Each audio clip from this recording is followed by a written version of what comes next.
Colin Farrell is in one of my favorite movies of all time, Keira Knightley is in one of my least favorite, and Ray Winstone is an irritating wannabe cockney hardman. New gangster film, London Boulevard, could be hit or miss.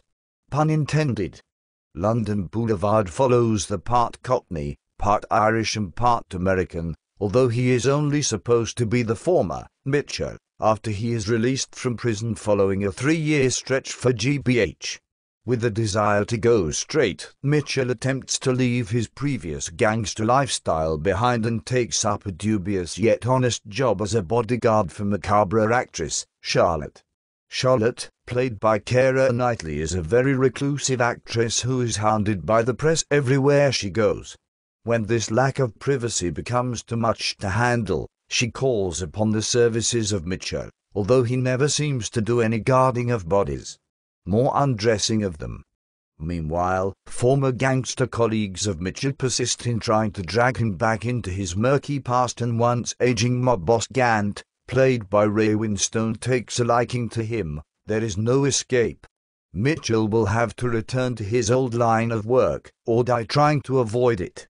The favorite film I alluded to earlier is In Bruges. It is a masterpiece of modern-day cinema. The cast and crew essentially took over Bruges for a few months and filmed a very enclosed, violent, beautiful and disturbing classic. Farrell's character is the highlight of In Bruges, and when London Boulevard opens and Farrell appears, it is almost as if you are watching the sequel. London Boulevard is shot in a very similar way to In Bruges and is located in a very small portion of London. This gives the film a feeling of claustrophobia which helps us to sympathize with Knightley's character. When she is followed relentlessly by paparazzi, you really do feel her anguish. Knightley was the perfect cast for Charlotte.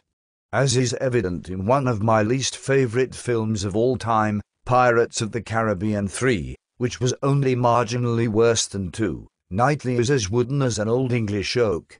She has one emotion, a waning sense of self-worth. This, however, is perfect for the role of Charlotte in London Boulevard. Farrell is Irish and is very good at playing Irishman. He can pull off a Boston native with Irish lineage too. What he is not is a West End cockney lout. Why the filmmakers didn't just let him play the role as an Irishman is beyond me.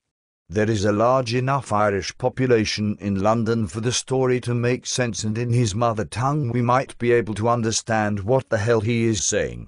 Farrell has lots of short sentences throughout this film. Probably because anything past the 10-word mark and a sly, top of the morning to you slips out. My other problem is the twist at the end. It is a twist that I feel is used too rarely in films, and when I see it, it instantly raises my rating of a film. However, in London Boulevard it seems to come completely out of the blue, and though it is explained, the explanation is so weak that you just think, oh, okay, that makes sense I suppose. As long as I don't think about it for too long. Those gripes aside, London Boulevard tells a well-known story of bad guy tries to be good, but the fact that the story is partly shown from Charlotte's point of view gives it a refreshing feel. Overall, London Boulevard is quite a gripping film. It does not reach the heights of In Bruges, though there are many similarities, but it is certainly worth your money. If you don't mind a bit of blood, a few obscure characters that act in completely random ways, and a lot of see you next Tuesday days, then London Boulevard is a must-see.